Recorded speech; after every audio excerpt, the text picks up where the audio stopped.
বাংলাদেশ তো ইন্ডিয়ার সাথে হেরে গেল, সাথে সাথে বাংলাদেশের এবারে টি-20 বিশ্বকাপ যাত্রাও কিন্তু শেষ। আমাদের আরেকটা মাত্র ম্যাচ আছে আফগানিস্তানের সাথে, ওইটা জিতলেও যা হারলেও তা। তবে অবশ্যই অবশ্যই আমরা চেষ্টা করব আফগানিস্তানের সাথে যেন জিতে। এত বড় একটা দলের সাথে জেতা অবশ্যই কঠিন ছিল, বড় একটা চ্যালেঞ্জ ছিল। ভাবছিলাম বাংলাদেশ আজকের ম্যাচটা জিতবে, যেহেতু ইন্ডিয়ার সাথে বাংলাদেশ বরাবরই ভালো একটা পারফর্ম করে। তো আজকে যে ম্যাচটা বাংলাদেশ হারলো, হারাটা স্বাভাবিক সেটা আমি জানি, কিন্তু অনেকগুলো কারণ কিন্তু কাজ করতেছে। প্রথম কারণ হচ্ছে ইন্ডিয়ার মতো একটা মানে ক্রিকেটের সবচেয়ে সেরা দলের সাথে দুইটা পেসার নিয়ে খেলা, এটা কিন্তু স্বাভাবিক না।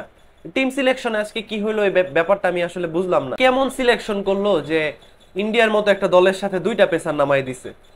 তাসকিন খারাপ খেলতেছিল, ঠিক আছে, তাসকিন ফর্মে নাই, তাসকিন ভালো রান খাইছে গত ম্যাচগুলায়, ঠিক আছে, সবই ঠিক আছে, কিন্তু আমাদের তাসকিন ছাড়া কোনো অপশন নাই আপাতত। যেহেতু শরীফুল ইনজুরিতে আসিল, তো তাসকিনকে উঠানো ঠিক আছে, কিন্তু আজকের জন্য মানে ইন্ডিয়ার সাথে ম্যাচের জন্য যেহেতু আমাদের কোনো পেসার নাই, আজকের ম্যাচের জন্য তাসকিনরে উঠানো পুরাপুরি একটা বোকামি হয়েছে।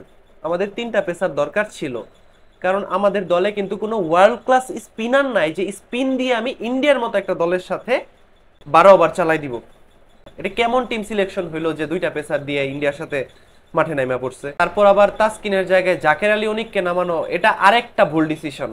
কারণ জাকের আলী অনিক মানে কিসের হার্ড হিটার, কিসের কি, কতগুলা সুযোগ পাইলো জাকের আলী অনিক, একটা ম্যাচেও কিছু করতে পারে নাই। ওর ব্যাটিং এ দাঁড়ানোর স্টাইল দেখা মনে হয় একদম মহাভারত অশুদ্ধ করে ফেলবে, পারফরমেন্সে কিন্তু একদম জিরো। তো তাসকিনরে উঠায়া একটা পেসার উঠায়া জাকের আলী অনিকের মতো একটা ব্যাটসম্যান নামানো, যেহেতু পারফর্ম নাই, যদিও সে হার্ড হিটার, শুনছি আমরা দেখি নাই, শুনছি হার্ড হিটার, কিন্তু তাসকিনকে উঠায়া এমন একটা মুহূর্তে দুইটা পেসার দলে রাইখা জাকির আলী অনিককে নামাই দেওয়া খুব বাজে একটা ডিসিশন হয়েছে। আর লিটন আর তামিম সুন্দর একটা শুরু করছিল, দেখতে ভালোই লাগতেছিল, উইকেট যাচ্ছিল না, লিটন ঠাস করে চলে গেল 13 রান করে।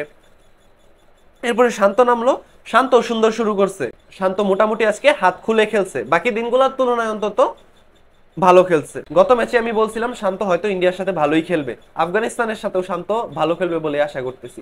শান্ত হাত খুলেই খেলছে। তৌহিদ হৃদয় আউট হওয়ার পর থেকে সাকিব আল হাসান, মাহমুদুল্লাহ যখন নামলো, তখন কিন্তু বাংলাদেশের ব্যাটিং দেখে আমার আর মনে হয় নাই যে বাংলাদেশ কোনোভাবে ইন্ডিয়ার সাথে জিততে চাইতেছে। আমরা না জিতি অবশ্যই, কম বলে অনেক বেশি রান লাগতো, কিন্তু আমার তো চেষ্টা থাকতে হবে যে আমি জিতবো ম্যাচটা। আমার তো মোটামুটি হাত ছেড়ে খেলতে হবে, কারণ রান তো আর এমন না যে 30 বলে 40 লাগে যে আমি মোটামুটি সিঙ্গেল নিয়ে খেললেই হয়ে যাবে। সিঙ্গেল নিয়ে খেললে তো এনে হইতেছে না, আমার তো মোটামুটি ব্যাট চালাইতে হবে। এই ব্যাটই কেউ আর চালাইলো না।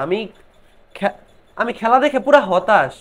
কেউই মনে হইলো যে খেলাটা জিততে চাইতেছে না, খেলা জিতার মনে হয় কোনো ইচ্ছাই নাই।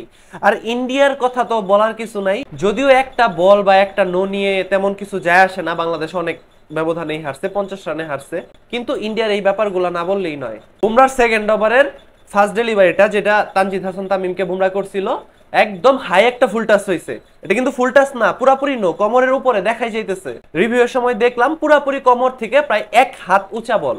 তারপরেও আম্পায়ারের কোনো রিয়াকশন নেই, কারোই কোনো রিয়াকশন নেই। তানজিদ তামিম বললো, কিন্তু আম্পায়ারের কোনো এই বিষয়ে রিয়াকশন নাই। ইন্ডিয়ার প্লেয়াররা তো পুরো স্বাভাবিক, মানে কিছুই যেন হয় নাই। কিন্তু আমরা কিন্তু বুঝলামই কি হয়েছে। আইসিসি রে যে ইন্ডিয়া কিনা রাখছে, এটার আরো একটা প্রমাণ কিন্তু আজকে হইলো। তো যাই হোক, সবশেষে ম্যাচ যেহেতু হারছি, এগুলা বইলা তো লাভ নাই। তো যাই হোক, নিজের দেশ যেহেতু, তাই চাইতেছি পরবর্তী ম্যাচটা আফগানিস্তানের সাথে বাংলাদেশ যেন জিতে এই বিশ্বকাপ যাত্রাটা শেষ করে, অন্তত একটু শান্তি লাগবে।